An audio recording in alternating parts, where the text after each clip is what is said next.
Revolution Radio on freedomslips.com and simulcast with wolfspiritradio.com. Join JP, your tour guide today, on this journey of discovery from the known to the unknown in search of enlightenment, knowledge, and truth.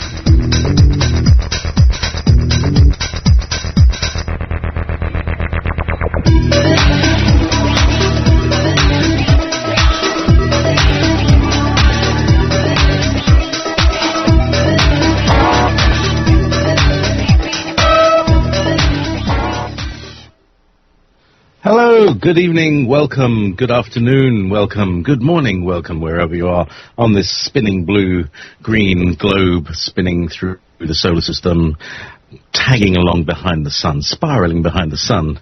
If you haven't learned that, read Nassim Haramein or watch him. Good afternoon. We are today going to speak to a friend of mine from our local area. Hussein is he's the owner of the local restaurant, local Indian restaurant, and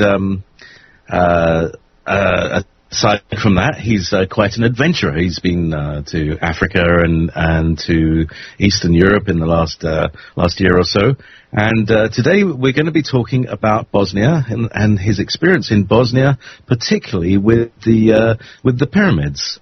The Pyramid of the Sun, the Pyramid of the Moon in Bosnia that has been recently discovered to be bigger pyramids than the Giza Pyramid or anything that we find elsewhere in the world. I've already spoken with Robert Rajnak a few weeks ago about one angle of that. So without any further ado, I'd like to welcome Hussein. Good afternoon. How are you? Afternoon, Jeremy. Thanks for bringing the show. That's very good. So you're actually only about 6 miles from where I'm sitting at the moment, which makes a great change. I'm normally talking to people halfway around the world. It's actually, I really enjoy having my local contacts and friends talking on the radio. We have a great number of wise people. And in fact, you and I, last year, we organized a series of meetings in your restaurant, a kind of what's the word, embryonic truther group here, and we'll probably pick that up sometime next year and see how many people are left after the end of the world. Quote. Absolutely. So, do you want to tell the audience a little bit about yourself and what kind of inspired you to take your travels? Well, I'm not sure about how the reader knows about yourself and Forest, but Forest is a small town, and I pretty much grew up here. I was born in Bangladesh, but I've been raised in Forest pretty much most of my life. And being in Forest, I've been kind of an outsider because I was the only Asian person pretty much in my town, in my year. My family is pretty much the only Asian family. So it was a bit of isolation when we were growing up, as well as an experience in itself, because we had both worlds, one from my Bengali background and one being raised in this Western background. And being raised in Forest, it was a new experience for all the local people as well, because primarily they were all white Christian people. So for me to come along, it was an experience for both sides. And I was a bit in the middle, because I grew up with both cultures. And so I can relate to that because I was born and raised in London, and I had a Jewish background, and there's this strange disconnect between where you are and what your culture is. Yeah. Obviously you made friends. You're a friendly guy. You weren't sort of picked on and stuff like that so much at school, were you? Well, actually that's incorrect, because when we were growing up, we were very isolated by certain groups and individuals in town, which was quite uncomfortable for my family, because we felt even more isolated and lonely because we were being targeted because of our background. But growing up, I did make a lot of friends, and that made all the difference, because the people that had a problem because of my color of skin and my ethnic background, they eventually left. while the rest of the population came to understand and know me.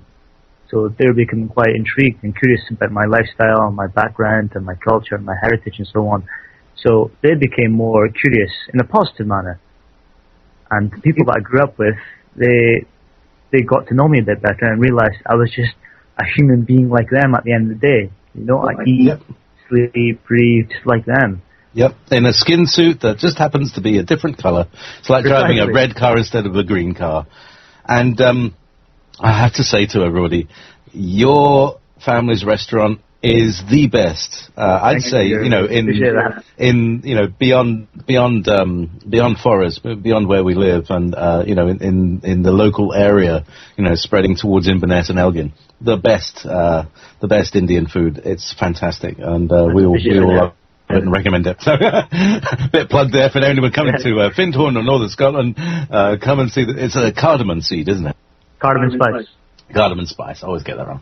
So anyway, meanwhile, so Hussein, you grew up, and so you're now early 30s, aren't you? I'm mid-20s. Mid-20s, right. Oh, bless your heart. Years left to go. Yeah.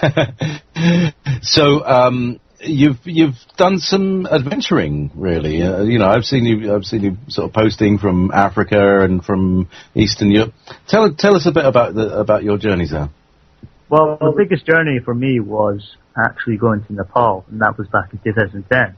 Because what happened was I grew up with a strict upbringing in terms of religious beliefs, which kind of hindered my spiritual progression. I mean, I am from a Muslim background, but I am no longer a Muslim in the sense that I'm religious. I kind of separated from that religious dogma when I was just after university, because I met all these people there from all different faiths and backgrounds, and that further reinforced my notion that we're all human beings. We're all, as you say, beings just in spacesuits with different colours. And what happened was some tragedy befell my family after 2009, and things became really stressful, and I wanted to make a big change in my life and take control of my life, take responsibility. So I decided to actually take on a charity program that was called the Nepal Trust, which was originally founded in the Findhorn area. So I pursued that further and went to Nepal with my best friend. Did you really? Yeah. I have to say, I did some work for the Nepal Trust for about 5 years. 6 or 7 years ago. So we have a connection there as well in the Nepal Trust. There's a lovely couple. Anyway, go ahead. So when I went to Nepal, it just felt uncanny in the sense I'd been there before. Like, there was a mixture of both the countryside of Bangladesh and the culture of Bangladesh, but the hillside kind of reminded me of Scotland. So it felt like a central point for me. Like I'd been there before, and rather than just going to a new place, I was coming back to a place I'd been to. Being exposed to sunlight as well. Whenever I'm in sunlight, I just feel amazing. I'm sure most people in the world relate to that, but being born under a hot sun from Bangladesh, I'm always wanting to go back. Ironically, I'm living in Scotland, so it's not the best place when you're a sun worshipper. The place where the sun doesn't shine. Not today, unfortunately. So when I went to Nepal, I had some amazing spiritual experiences. And one of them that I remember quite fondly was I went to the sanctuary for this philosopher. I can't remember his name, but this place where they buried him, and he was kind of a Hindu Buddhist philosopher, kind of a guru type. And I was coming up to this round hut, and my feet I wasn't wearing any sandals, I was barefooted. And I started walking, and I just got this electric shock from both my soles and my feet. And I couldn't move. I felt, I wasn't paralyzed, but I just felt this energy force electrocuting my feet and shooting up to the rest of my body slowly. It wasn't an instant lightning strike, it was a slow progression. And I just felt as though I couldn't move in that instant. And I just felt myself getting charged up. And after a few seconds, the energy dissipated, released, and I started walking, staggering a bit, started walking towards this hut. And when I went up to the hut, I looked inside and tried to open the door, but the door was unfortunately locked. So I peered in, and it's an empty room. I think it was for meditation purposes. I looked in, and I saw a statue of one of the Hindu gods. And something inside me said to me, look further. And I didn't understand what it meant at the time, but I understand it now quite clearly. What happened was, when I looked further, when I looked at the statue, there seemed to be a reflection in the window of myself. I understand that to be a message saying to me that you are the divine, that you are the spiritual being that you've been seeking for your entire life. Yes. So that was the message being sent to me at that time. Nepal was an amazing experience. I met some fantastic people and I had a great time, but unfortunately I had to cut my time short from Nepal Trust as things weren't going as smoothly as I hoped. But I had an amazing time and I came back to UK. And what happened was, the first few days after coming back to UK, I booked a session with Nikki Reinhardt, our mutual friend. My girlfriend. Yeah. Oh, okay. All right, okay. I didn't know you two were going out. She mentioned actually there was someone in her life. Yeah. Anyway, so you had a session with Nikki, who's a crystal healer. Yes, I think we should clarify that. She's a crystal healer. So I remember that one specifically that time because it was a life-changing experience. And what happened was, I had seen Nikki a couple of months before for crystal healing sessions, and they were wonderful, very peaceful sessions, and she's an amazing being herself. So down to earth, so lovely and so humane and loving as well. As you would know, Jeremy, being your girlfriend. So what happened was, during the experience, I was in this amazing meditative state where I was conscious, or somewhere between conscious and unconscious. I was completely relaxed. And then something happened. This noise apparently came from nowhere. This buzzing noise. It kind of felt like, I don't know how to describe it, it's like a lawnmower kind of noise, but it was more rapid and it was much more strong, more electrical. And I could hear all sounds from outside the building, such as the birds, the children, the cars. They all became stronger, more intense, but they all combined into one noise, this one electrical humming noise. And that kind of freaked me out, but at the same time, it was, I didn't react. I wasn't scared. I wasn't scared in terms of fear. There was no fear. It was just curiosity in a sense. Scared curiosity. Straight after that, what happened was, there was a bright light that engulfed me. And I remember it coming from my toes and covering from my toes upwards to the rest of my body. And I thought, wow, this is getting really intense here. The noise and the light, what the hell is going on? Because I was thinking, Nikki must having a field day. What the hell is she doing to me? You know, I was thinking, bloody hell, this is one hell of a session. She's using some device on you. Yeah. And then what happened next was, I lost control of my body. My right arm started to raise into the air slowly. And when that happened, I got completely freaked out. I was like, what the hell is going on? And I'm shouting at Nikki saying, Nikki, can you not see this? What's going on? What are you doing? This and that. And I got no response from Nikki. And that's when I got no response from Nikki, I was thinking to myself, what the hell is happening? And I got kind of scared at that moment. I think what was happening was some sort of communication. And whatever was communicating with me at the time recognized that I was afraid. And when I recognized that fear, it altered the vibrational state that I was in, this conscious, unconscious state. It changed to the point where they felt they couldn't go forward because of the fear. So my hand slowly started to recede back to the ground. The light slowly dissipated and the noise went away. And I opened my eyes.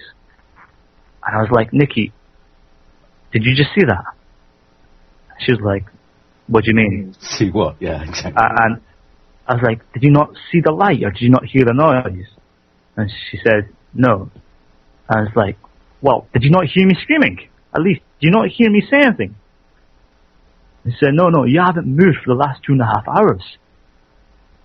And that's where it hit me. It's like, 2.5 hours? Just felt like 10 minutes. It was, so you were away, mate. It's a strange experience. And ever since, the funny thing is, ever since that experience happened, I've always wanted to go back to that experience. Even though at the time that I was afraid, I've always been chasing after that experience and trying to go back to Nikki, trying to replicate what happened. And I've been very, very close at random moments when I'm meditating at home. And I have my own form of meditation, which is just lying down with my back against the floor and my hands at the side and my feet straight. Just 20 minutes of that, and it creates this amazing meditation feeling. And I get the noise back and the vibration in the cells. I'm very, very close to what feels like an out-of-body experience. But there's something holding me back, as though I'm forcing it. That's what I'm getting. Wow. So this, a very profound experience happens during a crystal healing, and yet it seemed to be completely disconnected from the reality that your body was laying in. So, you're having an out-of-body experience, and you find yourself in light, and So then what happened? How did that then... did that change your life in degrees as the energy was working down into your physical body? And often you have a healing one day, and it takes 3 days for that healing to kind of manifest itself in your physical. So what was the process that happened after that? Well, that was my very first, in my conscious state, a Kundalini experience.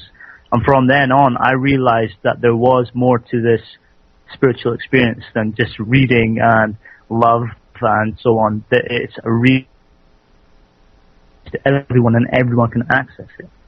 A couple of days after that, I kind of felt drained, as though the experience completely short-circuited me. It was drawing on too much energy that needed to happen, that was stored from the solar light from Nepal, opened up my chakra points to the point where they're open enough for me to have some sort of communication with other spirits or other beings. But a few days after, I felt very weak and got the cold, which I hardly ever do. I hardly ever get the cold.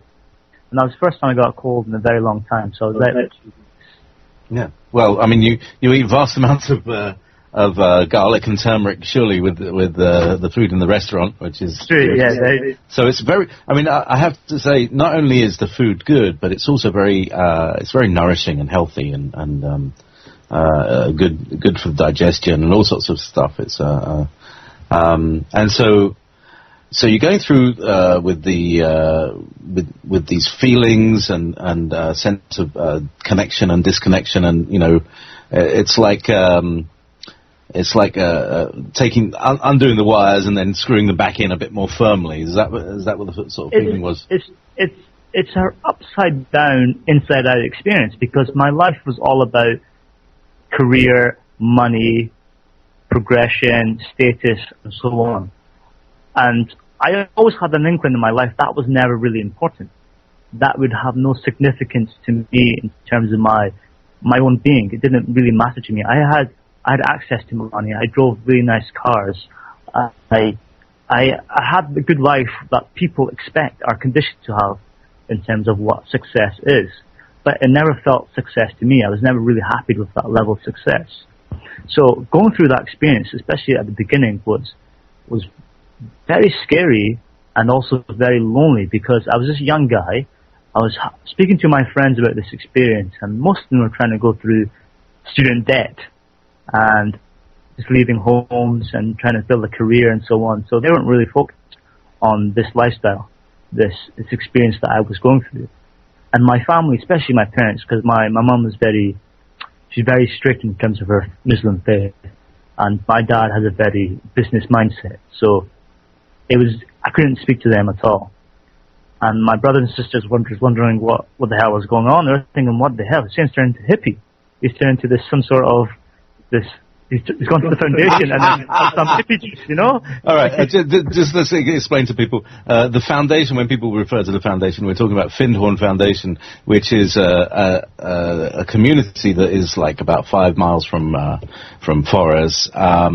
Lots of people from Forres used to, were attracted initially by the community and then fell in love with the area because the community, in some way, to the world represents this spiritual place, but actually the whole area of Moray is a very spiritual little island in the top of Scotland. But do go on. So people thought you were turning into a hippie and you were talking all this sort of what we now call esoteric. What you talk about the world is exoteric, business, success, and all that. But the esoteric world is from the inside, and something was changing inside of Hussein. It was big time. And it wasn't a great experience in terms of, it wasn't a pleasant experience to begin with, in terms of what people were perceiving of me and the hardship that some of them were giving me. And I did feel a lot of love from a lot of them, It was a lot of understanding and a lot of empathy for me and a lot of uplifting people trying to push me forward, saying, Luke, just do what you need to do, what you feel is right for you. But at the same time, it was very strange for people to see me the way I was becoming, because I was this very strict Muslim person that played by the rules all the time and did everything by the book. But I always had this feeling in life that nothing was really right, that there was something very wrong. And the big pinnacle point for me was David Icke, I think. It was absolute David Icke. And when I first saw David Icke, I absolutely thought he was a nutter. I was seeing my friend tell me about this David Icke guy who's saying stuff you really correspond to what you're going through, saying, and he's talking about this and that. And I thought, this guy's like a loony guy, I don't want to get involved. But then I started reading his stuff, and I was watching his YouTube videos, and I thought, this guy's got it spot on. This guy is very close to a lot of things and answering a lot of questions that I've been asking for most of my life. Yes. And the experience that he was going through as well, it corresponded to a lot of what I was going through. And it was great that someone else had gone through it. But the only difficulty that I found was my age at the time. I noticed a lot of spirituality comes at different ages. It can come as soon as you're born. It can come on not in terms of spirituality, spiritual awakening is what I mean. Yeah, the wake up moment. And normally, the esoteric teachings that I've come across, that I've been learning, it's about the age of 35 that your soul energy starts to pour through. Except for some people who, it's all about how it's like your spirit is driving this thing, and it's a kind of default setting that humans get this kind of impetus. But if you've got a job to do, if you've got certain responsibilities, for instance, you may have been a teacher of a bunch of students, you need to be awake. And, we need to get to where we need to get to meet all our students and that sort of thing. And we need to have these experiences which will wake us up. And some of them are not the most pleasant experience indeed. I mean, for instance, mine was I had to hit a car at 60 miles an hour and burst like a paper bag in order to wake up. You probably had slightly less of a trauma doing it, but it was still, in any way that happens, a spiritual awakening is normally traumatic. It has to be, because you've got to kind of crack the ego open, and you have to get to a point of a certain vulnerability, because that's the vulnerability that allows your soul to come in. It's the vulnerability in itself that kickstarts your awakening, in the sense that you realize there's nothing to fear. You allow and you give yourself an opportunity to let that fear go in your life.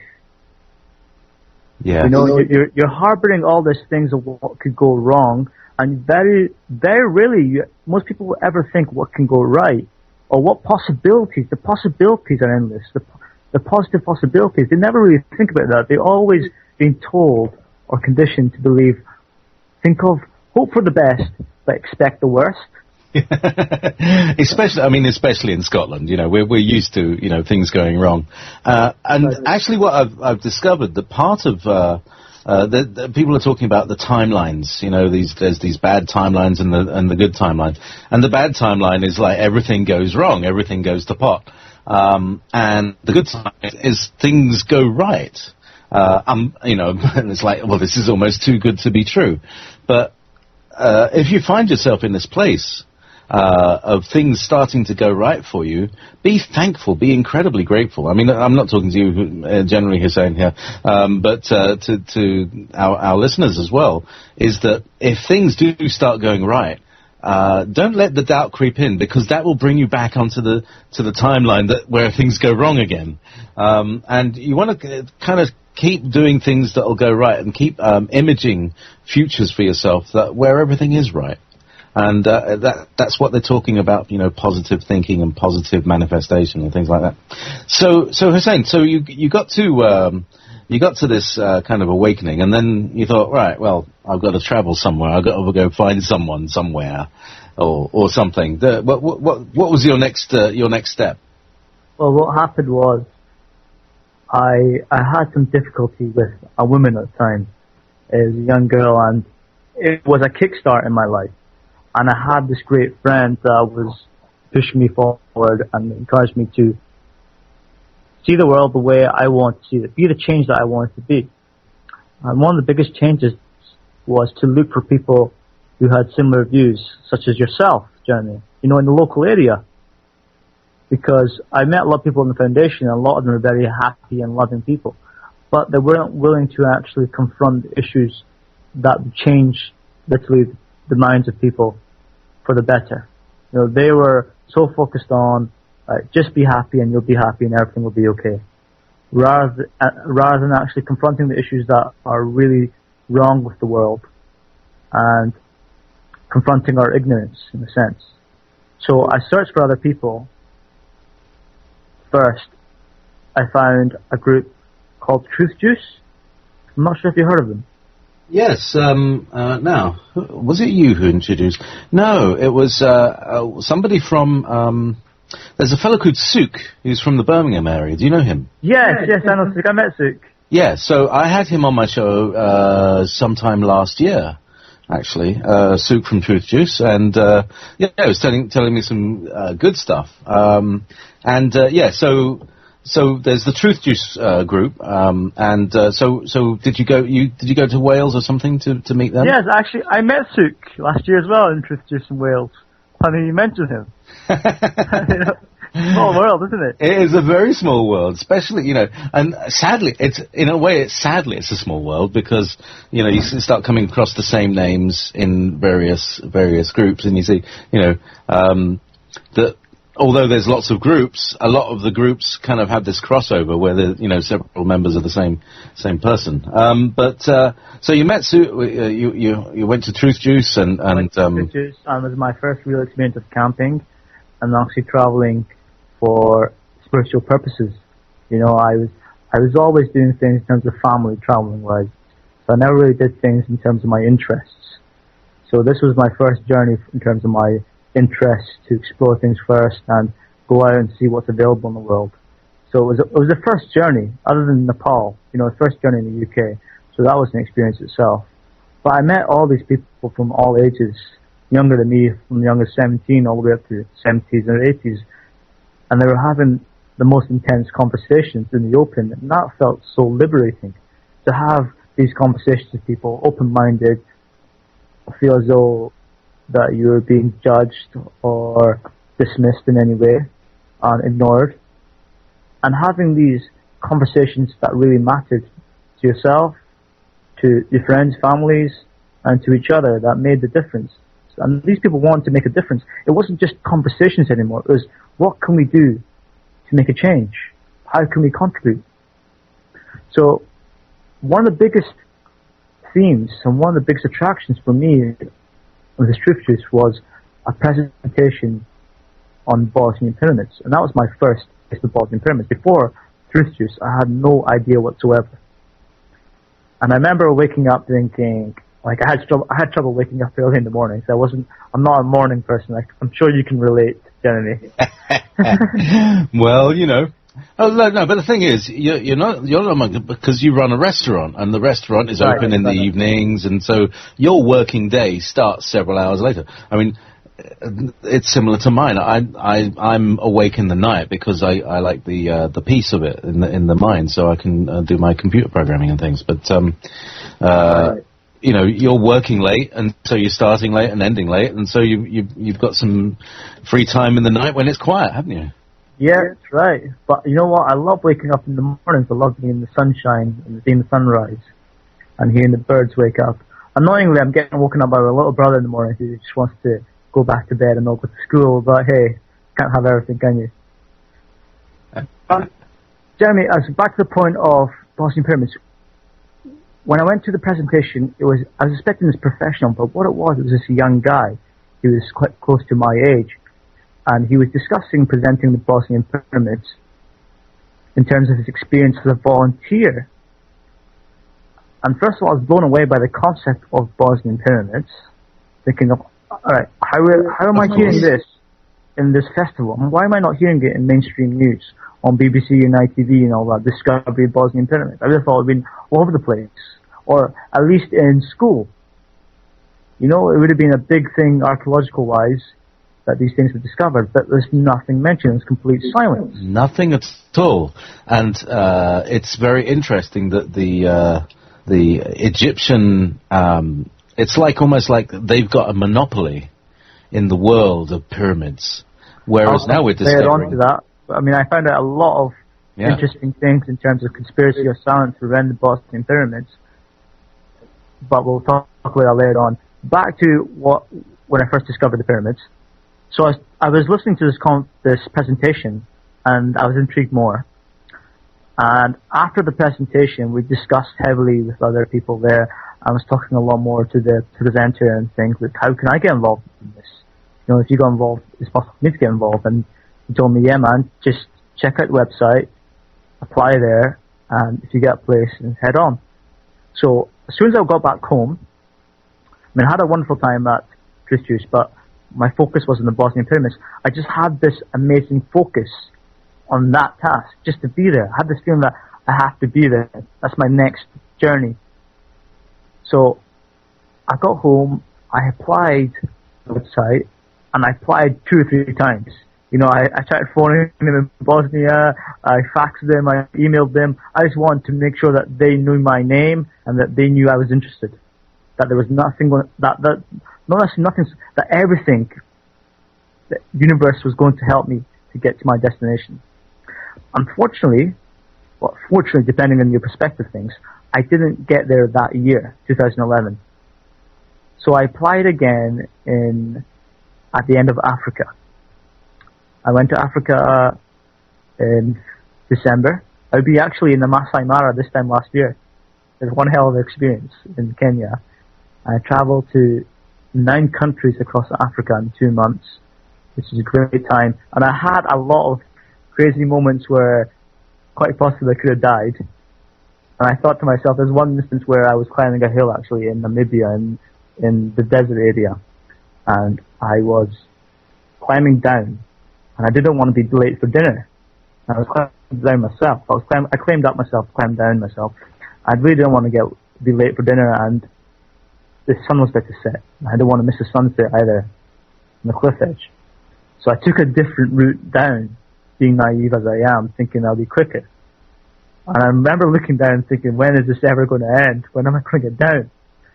I looked over the edge at one point and I felt this stinging sensation in my back. And there was intense pain, like a knife was being jabbed into me and struck up and down. Ow. I thought, what the hell was that? I thought at first it might have been a snake bite or a scorpion. I shrugged it off as quick as I can, as best I could. Next thing, I felt that pain again. Bang, bang, bang, bang, bang, all in my back. And it was the most intense thing I'd ever felt. The most painful thing I'd ever felt. So I ripped off my shirt and started fighting off whatever it was that was attacking me. And I was jumping up and down, throwing my shirt left and right because I couldn't see what was going on. I was just so much pain. And I saw it. I finally saw what it was. It was what they call a goba goba. I think it's a goba goba. It's a wasp that's about 2 inches 2 inches. A 2-inch wasp, holy. Yeah, holy, it was holy massive. stingbat, man, yeah. That was massive. Man, And are these turned around. Yeah, it turned around in front of me and stabbed me in the chest where my heart is. And I still have the stab mark now. Wow. And then it came out, stabbed me in my hand, and stabbed me on my arm. And while it was stabbing me, I was trying to get off. My feet were stamping, and the ground beneath me collapsed. So I'm praying for my life. To make matters worse, blimey, touching the void. Yeah, it actually saved my life, I think, because when the ground collapsed, I was rolling down the hill. The wasps no longer get to me. So I think that saved my life there, actually. And when I when I found the strength to stand up, my legs were so weak that I could barely walk. And it came to the point there where I thought, right, this could be the end. This could possibly be my last 10 minutes. So I gave myself a 15-minute timetable saying, just keep walking down the hill, keep your mind focused on getting to dinner. That's all I was worried about at the time, was getting to dinner and see the sunset, you know. And I thought, if I get 15 minutes, after 15 minutes, I'll be okay. If I'm not 15 minutes, then I'll get all the answers in the afterlife, I guess, you know. So I'm telling you, this is one of the most intense 15 minutes of my life, as you can imagine. There were some intense moments there, and a lot of things were going through my head. But after the 15 minutes came, and I managed to get back to the camp, and I told them what happened. You know, everyone was like, "Man, this is typical Hussein. He'll be all right. There's nothing to worry about." Because I've been kind of a daredevil all through Africa. I mean, I almost got decapitated while horse riding, and I touched a crocodile in the wild, which is one of the stupidest things I've ever done in my life. But yeah. I did it, and so they always expect the worst from me, and hope for the best. So it was just another day for them, pretty much, in my life.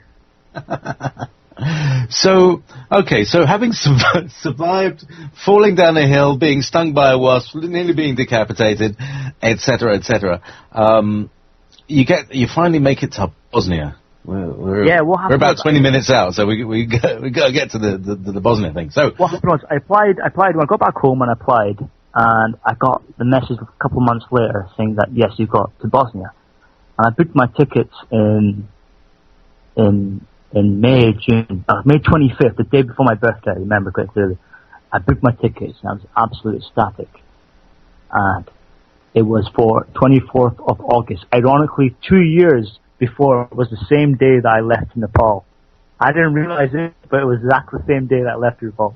24th of August. Dates have been very, very significant recently. We'll talk later. But so you got this date cycle thing going on. I did, yeah. So I got to Bosnia, and it was intense. I just got there straight away, and it hit me that you realize, wow, you're in this place, this country that's been talked about for the last 20 years in terms of warfare and savagery and so on. The amount of things that have gone there, you could see the history on the walls of the buildings. You know, there's riddled bullet holes, and some buildings were burnt out, and it felt as though that you were in a third world country in some parts. But the people there were absolutely magnificent. They were so nice and so friendly. Ironically, at the same time, they pickpocketed me. But that's another story. Well, you know, people get desperate, and you know. Yeah. Food. I understand what you got through. So, but eventually, the following day, 2 days after, because I was in Sarajevo for 2 days, and one of the girls that I met at Truth Juice, I was going to meet at the same destination, Bosnian Pyramids. And I remember walking down the day after I arrived in Bosnia, in Sarajevo. I was walking down to go for lunch, and there she was. She literally bumped right into me at the same hostel that I was staying at. Talk about coincidences. Oh yeah. So, and she suggested? Well, we were just going out for lunch and we catched up. And the following day we took a bus to Visoko, the town where the Bosnian pyramids are located. And on the bus ride there, we met quite a lot of the other people that were volunteers. And it was crazy. You know, you could just tell straight away that they were there for the volunteer program. All all these people in their rucksacks, and I just introduced myself. And there's amazing all across the world, from Malaysia, a lot of them from the UK, from as far as Canada, New Zealand, Brazil, just for this event. The amount of attraction to the amount of people from all over the world that came just to help out and see this for themselves. And for some of them, such as myself, it's like a rite of passage. Lawton described it. Certainly, going to this is or what we call an initiation. You have to, you leave everything behind, going completely into the unknown. I remember first gazing at the pyramids and thinking, how the hell could they have missed this? How the hell could they not have spotted this as being an artificial structure? The day we arrived in Visoko, we went up to the pyramid and to have a look around. And I remember seeing the slabs. And there were layer upon layer upon layer, as though they were building materials, almost like massive bricks. You're building this massive house. And you look at the formation of these slabs and how similar in design they were. Like, they were not random. Like they were almost cast out of the same mold. Exactly. And some spots it was really, really smooth.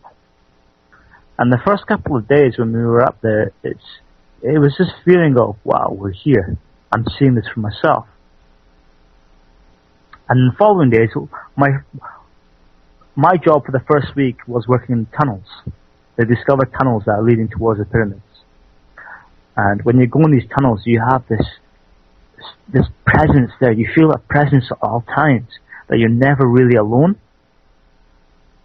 Ooh. Yeah, it was a great feeling, but at the same time, it's an eerie one as well.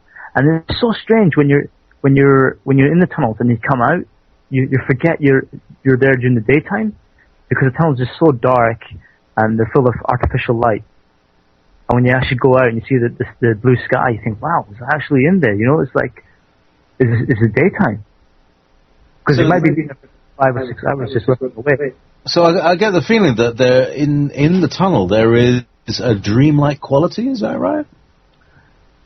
The tunnels themselves they're filled with water, and there's 3 combinations. There's the way that what Samir described it was 3 parts of the tunnels.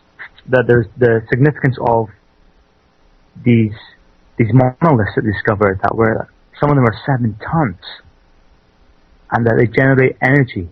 Well, not actually generate energy, they source energy from the earth. The theory is, from Samir and some other people that are involved in the project, is that the local area generates some sort of energy and that pyramid, at first, one of the archaeologists that was there, his speculation was that there was a hill there, a natural hill, that attracted some sort of energy formation, some sort of energy type. And that the builders of the pyramid, recognized this energy source and used it for their own purposes. They originally carved out the tunnels, perhaps to direct the energy, because when you actually inspect the tunnels further, have you heard a guy called Klaus Donner? Yes, the hidden history. Yes. Well, Klaus Donner, he did a satellite imagery of deep penetrative satellite imagery to check out the possible tunnels. And he got it from a military friend of his. And when you look at the schematics of these tunnels that they discovered inside, it almost looks like there's roots. It's like a tree, roots spreading out across the land. So my theory is that the original builders, recognized the significance of this energy, channeled the energy using these tunnels and water, deep underground water, and direct it towards the pyramid. And the material that was brought out from the tunnels was then used to create the concrete to make the slabs of the pyramid. Very interesting. Yes. So basically, the water-filled or water-layered tunnel would be a channel for chi. Yes. Yes. Which is the same as the force, and is the same as pyramid energy and body energy, and it's life energy, globules of life energy, and so that's so there's a kind of root system thing that draws energy up to the prime vortex in the middle, which was a natural occurring vortex that they built upon. And presumably that's on some kind of major ley line crossing or crystal grid of and things or something like that. I remember Robert was saying some stuff like that. Well, so there's a lot of natural crystal formations there as well, built into the rocks, which was kind of strange. I mean, a lot of the researchers that went there discovered that in some locations on the pyramid surface that there was veins of quartz crystal being going into the rock, which was what seemed to be unnatural. They couldn't figure out how this was possible. And as you know, Jeremy, that crystal itself is a transmitter, receiver of information, of energy. As we are, and they're living beings as well, living organisms. They're not they're silicon-based life forms, not carbon-based. So. Yes. Well, another thing about these ornaments, the monoliths that they generate some sort of energy. They funnel energy from the ground. One person, she was a highly spiritual person. She arrived the day before the international conference that was being held in Soko. She meditated on one of these monoliths, and I wasn't present at the time, but one of the chief diggers was, as well as other members of volunteer group, and she went to a deep state of meditation, and in her mind, what she described was she was seeing a blue light, a blue, violet, purple light, and out of nowhere, this blue, purple, violet light came from the ceiling and hit the ground, separated into two while she was meditating, so she wasn't aware of this happening, but the others were, and they recorded this happening, actually. You can actually see this on YouTube. This light appeared, and it appeared separated and combined for about 15 to 20 minutes. It never happened before. Wow. Okay, so what are the search terms that people can use to find that video? I think it's on... I'll actually post it on your Facebook page, Jeremy. Okay, and I'll put that onto the Wolf Spirit Radio Facebook page. Sure. Straight after that, and along with the link to the archive to this show. Very, very interesting. Right, well, we've got about 12 minutes left, 13 minutes left, so... I have another interesting point, which is, you know that they discovered an energy beam? Yes, this blue beam that came up the top. Yeah, they also recorded some sort of radio broadcast, and you can actually listen to this broadcast on the website. And when I was listening to this broadcast, it almost felt like there was some sort of voice. It's like a lot of static and this voice in the background. Oh, yeah. And when you speak to a lot of the people, the volunteers, you ask them, what brought you here? And the common theme again and again and again they say is, I felt a calling. I just felt this calling as though I was being attracted to this area. And it almost felt like this broadcast, when it was being emitted, it is like a radio broadcast, like an SOS almost, or come to me. Absolutely. So, this called your soul. It called all these other people. They're very likely that you're all in a soul group. That you're all connected in the last cycle. I mean, I met people there. I've met so many people there that I'm in contact with now. And I spoke to an email. I gave an email to one of the friends that I met there. And one of the things I wrote to her was, we came together as friends, but we left as family. You know, it was so emotional when we actually had to depart because we came so close to each other, worked in a significant moment in our lives. And it almost felt as though we kind of knew each other. You know, a lot of us, it was almost felt like we were a family, a big, massive family. As we all are. Yeah.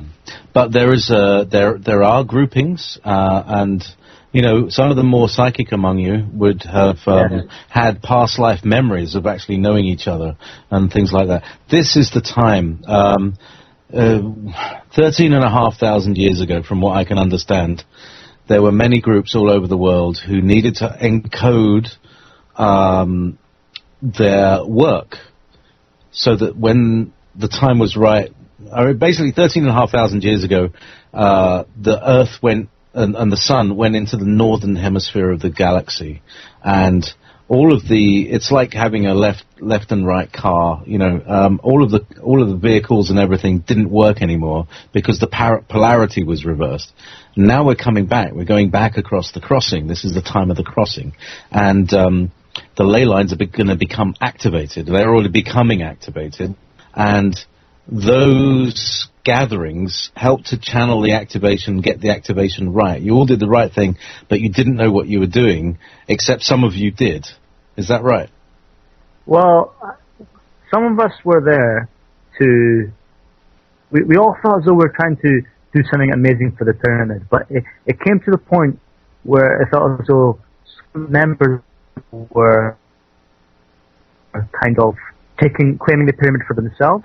So there seemed to be some sort of grouping going on in terms of there's us and then there's them. There's a volunteer foundation and then there's the foundation that discovered the pyramid. Because there seemed to be some sort of almost felt like a coup going on between some of the volunteers. That they wanted more rights in terms of, a lot of what they wanted was actually very understandable. Because one thing that this whole project needs is more awareness, and it needs people from universities to come in, and professional archaeologists, professional demolition experts, people that building experts and so on. It needs people with great expertise to come in and progress this project further. There's a conspiracy of silence. A lot of people that came there were law school students. And some of them I asked, what would you tell your fellow colleagues back home and your professors and so on? And they were like, no, I won't tell them a thing. I won't tell them that I've been here. And I was like, well, why not? This is probably one of the biggest things that's going to happen to you in your entire life. This could be your make or break for your career. And he goes, no. There's so much fear in terms of the Bosnian pyramids that students don't mention it to their professors because they're instantly ridiculed. They're instantly dismissed. That is an amazing fact, Hussein. Thank you for sharing that with everybody, because people have this opinion, this feeling, it's just a meme. It's, it's the idea that archaeologists they're all, what's his name? Harrison Ford. Indiana Jones. Indiana Jones, yeah. The archaeologists are all like Indiana Jones. They're all over-curious. They get themselves into trouble. Actually, a lot of them are really bureaucratic, and they absolutely follow the party line. And the party line is that history began 6,000 years ago. Smirk. And the only pyramids in the world are Egyptian, and it was all built by the same Egyptians who are still in this town today, etc., which is obviously baloney. What's so amazing about this project is it combines so many principles. It combines the professional and scientific body, as well as the esoteric and spiritual part. It's not just about, right, they built this for sacrifice, or they built this for to make it look nice, the scenery and all that. They built this for a very specific purpose. They themselves say that this structure is some type of machine, and they're looking at all avenues, all possibilities. So they invite everyone from all walks of life to come here, to come to that destination, and to give their feedback, their experience to the project. They do not isolate to one principle, because this project belongs to everyone. Semir, I applaud him, because he's a very open man in terms of bringing this project to everyone. He doesn't want to claim this project for himself. He believes the whole thing belongs to the whole mankind.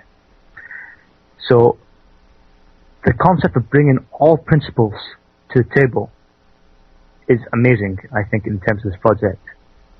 They don't have a dogma of, right, this is standard protocol of how archaeological is done, we have to follow this set of rules and so on.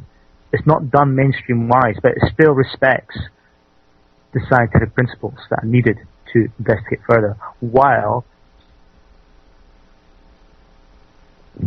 So, we've got 5 minutes, Hussein. It's been a very interesting journey with you today, and certainly it's been eye-opening in terms of, busting perceptions on what people think science is all about.